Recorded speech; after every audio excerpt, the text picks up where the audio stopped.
Metering refers to how the camera measures the exposure for your scene. The T5 has three metering options. They are evaluative, partial, and center-weighted average. The default setting is evaluative metering. The camera considers the brightness, contrast, and colors throughout the scene, as well as the distance to the subject. Based on this information, the camera takes an average exposure that captures as many highlights and shadows as possible. The goal is to correctly expose the subject behind the active focus point, as well as the entire scene. This setting works well in most lighting situations. It creates an average exposure that allows you to see as much detail as possible. Next is partial metering. With partial, the camera meters on the center 10% of the frame for its measurement.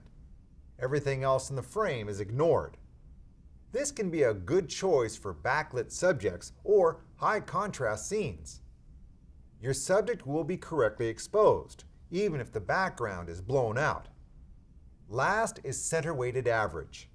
The camera still looks at the entire scene. However, more importance is given to the center rather than the edges of the frame. This can be a good choice for portraits.